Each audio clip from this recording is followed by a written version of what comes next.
Nosotros por muchos años fuimos el ícono global de ser balanceados, responsabilidad jurídica, de la separación de poderes. Nosotros ahora moralmente no podemos ir a ningún país a decirle y a criticarlo en cuanto a eso. ¿De qué manera se recupera eso? Es con la fiscalización.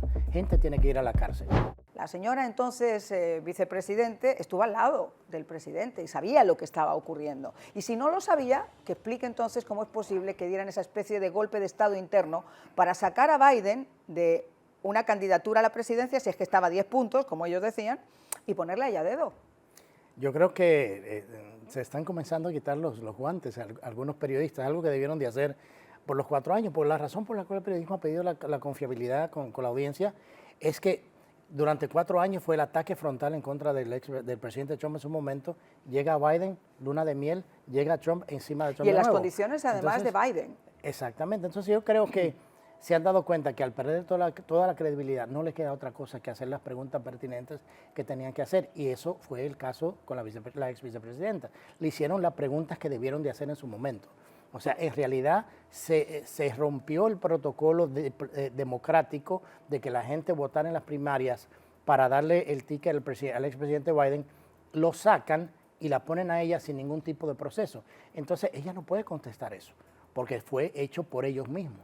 Entonces que ella no supiera qué estaba pasando con el presidente también es una mentira. Estaba con él todo el día y salió diciendo que él estaba bien, que estaba activo, que el presidente... No, era 10 puntos un tigre estaba. O sea, lo mismo que decía su ex secretaria de prensa, que salía todos los días. Entonces ya la gente ha visto la hipocresía y la mentira que estaban vendiendo y es hora de desenmascararlo y cuestionarlo. O sea, es impresionante que nosotros viéramos los documentos que salieron por parte del senador Grassley, en la cual el famoso fiscal que puso el Departamento de Justicia anterior tenía 400 republicanos bajo investigación. ¿Sí?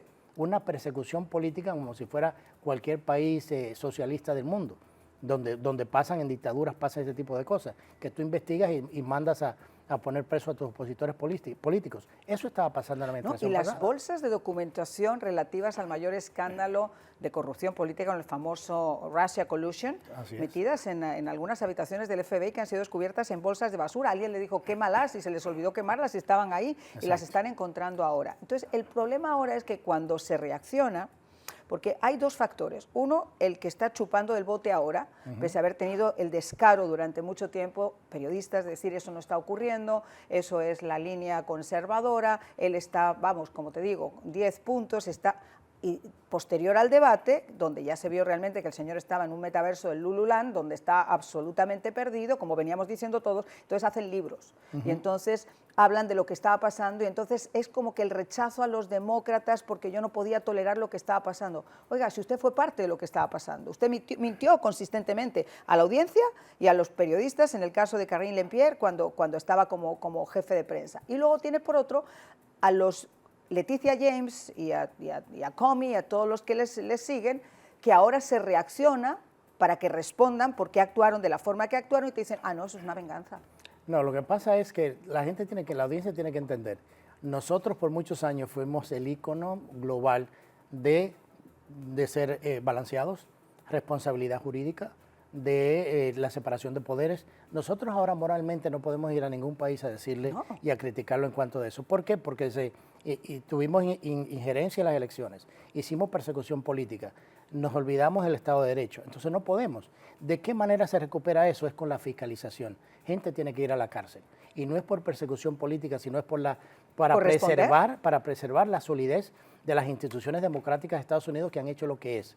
O sea, permitirle a personas como Comey, Leticia James, que hicieron campañas amplias y abiertas para ganar sus posiciones diciendo, cuando llegue lo voy a meter preso y lo voy a meter en bancarrota. O sea, eso no se debiera de permitir. No. O sea, y eso fue lo que se permitió. Entonces ahora no quiere que se les fiscalice.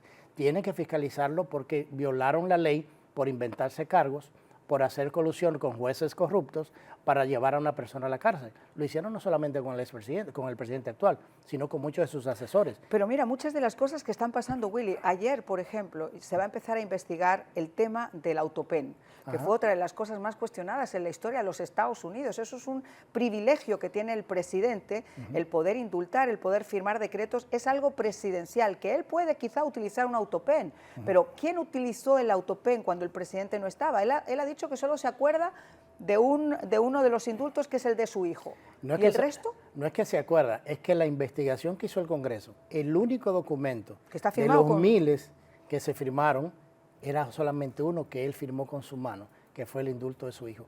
Lo demás es posiblemente ahora que se revuelte, se le haga una revuelta y que se le quite la oficialidad, porque no se sabe quién lo firmó. Claro, ese es lo el hizo tema. en autopen y hay documentos de eso que tienen obligatoriamente que ser firmados por él, no por un autopen. Hay otros que sí, cartas que se devuelvan, cosas que eso pasan cientos de veces por día, pero hay documentos clave que tienen que ser firmados por el presidente, y esta investigación del Congreso lo que ha dicho es que solamente un documento fue firmado por él, que fue el indulto de su hijo. No, y no solo eso, perdones por si acaso, que era lo más insólito en la historia de los Estados Unidos, no solamente los delitos que usted haya cometido ahora, sino los delitos que usted pueda cometer de aquí hasta dentro de 5 años o 6 años. Era una cosa insólita. Entonces, el único que estaba firmado por su puño y letra era el de su hijo, pero están los de la familia, está el de Fauci, y hay muchísimos más, porque esta gente llegó incluso a firmar un decreto para sacar a Cuba de la lista de países patrocinadores del terrorismo, que nadie entendía. ¿Quién firmó eso y cuánto se llevaron algunas de estas personas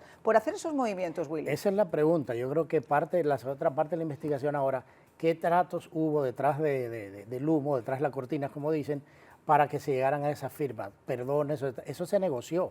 Definitivamente que se negoció. Hay que ver quién se llevó una gran parte de ese bizcocho.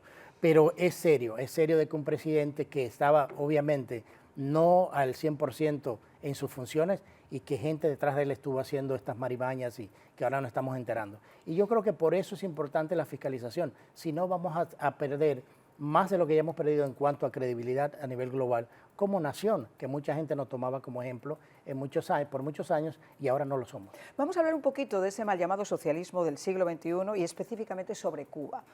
Porque la verdad que le han dado varios reveses en la ONU, le han dado varios reveses de diferentes países. Bolivia ha dicho que quiere que el régimen cubano y el régimen venezolano son una auténtica vergüenza, y ahora hay una línea de países que antes ideológicamente lo respaldaban, que ahora le están dando abiertamente su espaldarazo, que le dicen, ¿sabes el qué? No. ¿Cómo ves esta situación? ¿Está cambiando realmente el mundo? ¿Hay un despertar sobre esto? Hay un cambio geopolítico importante. Ya comenzó con Giorgia Meloni en Italia, siguió en Polonia, ahora lo hemos visto en Sudamérica, cómo ha ido cambiando, Milei, está Trump en el poder. O sea, estamos viendo el fracaso de lo que fue el socialismo del siglo XXI, porque en realidad no ha dado resultado en ningún sitio. Entonces yo creo que la gente ha comenzado a despertar y se ha dado cuenta de que fue un engaño, de que fue una mentira, y que en realidad hay problemas graves, que aunque la derecha mundial no sea perfecta, pero es 10 veces mucho mejor opción que el socialismo del siglo XXI que se le quiso vender. ¿Está cansada del populismo? Exactamente, y de mantener a la gente pobre. Recordemos que el mismo Chávez decía en su momento que la manera para mantener la revolución en estos países era manteniendo a la gente pobre, pero con esperanza, porque en el momento que lo llevabas a clase media o le dabas algún espacio de crecimiento, iban a votar y dependientes de papá Estado, para que no tengan para que no puedan de alguna forma sobrevivir. Esos modelos ya habían fracasado, y lo que ocurre es que a veces tenemos muy poquita memoria histórica y pensamos con nuestra prepotencia de países que a nosotros nos va a pasar. Y también lo que está ocurriendo en España. El mismo tema de los estudiantes. Recuerda que esos son movimientos populares de jóvenes, pero si en las universidades y en los colegios lo que se le está instruyendo es ese tipo de visión, eso es lo que van a ver, lo que se va a ver en las calles. Lo hemos visto en Estados Unidos ahora con estos movimientos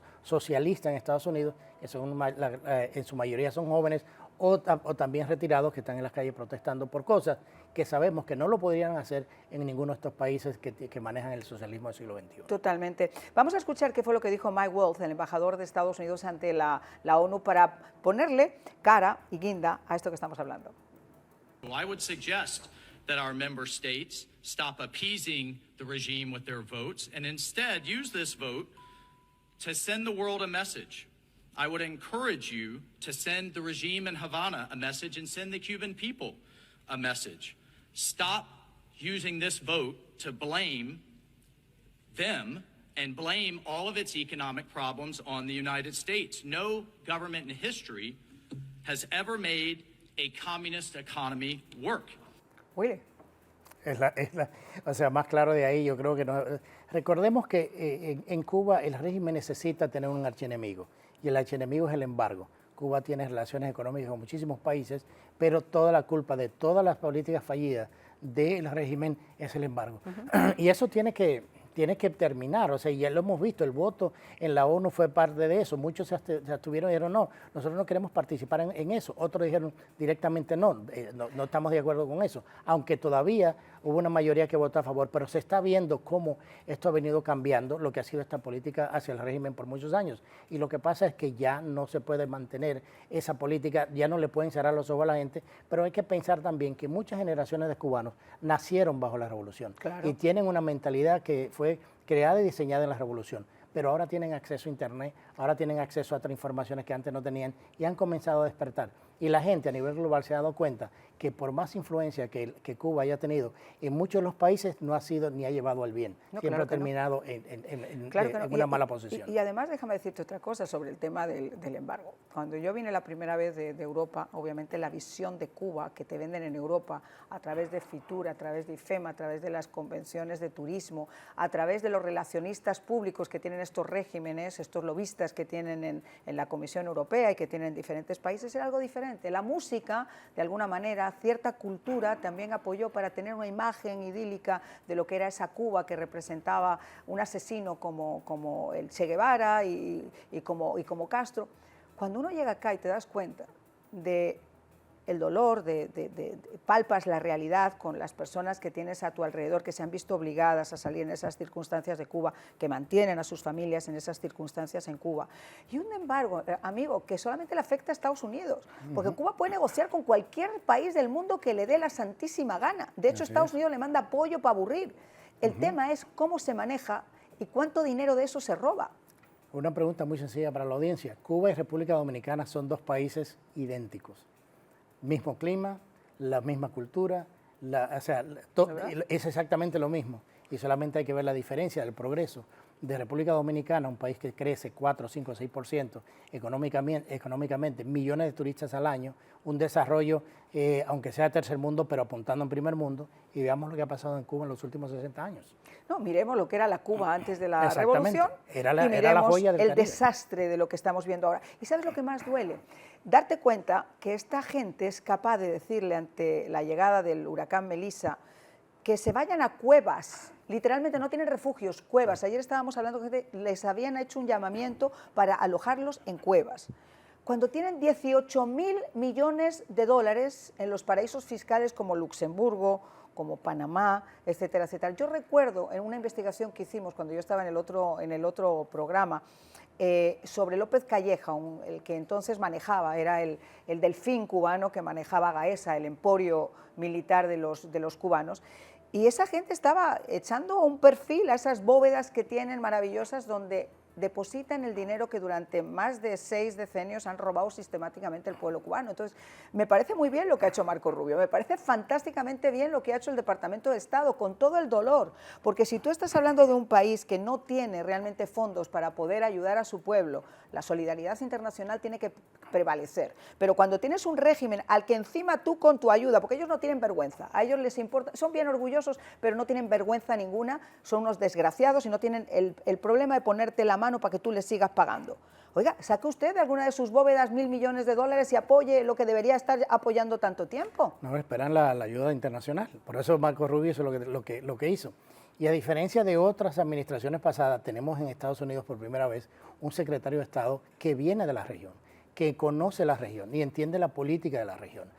Que no habíamos tenido una política coherente de Estados Unidos hacia la región muchos años. Después del 9/11, que toda nuestra política y prioridad se fue al Medio Oriente, se había olvidado la región, por eso toma China y Rusia posición en muchos países de la región, pero ahora tenemos una administración en Estados Unidos y un secretario de Estado que viene de la región, que conoce la región, que fue el presidente del Comité de Relaciones Exteriores del Senado, o sea, está bien versado, y muchos de los cambios que estamos viendo en Latinoamérica se vienen en base a ese cambio de política, ya de una política con conocimiento de la región, y estamos viendo los efectos. Y lo que vimos con Cuba, lo que hizo Marco Rubio y el Departamento de Estado, lo hizo basado en eso, en lo que tú estás diciendo.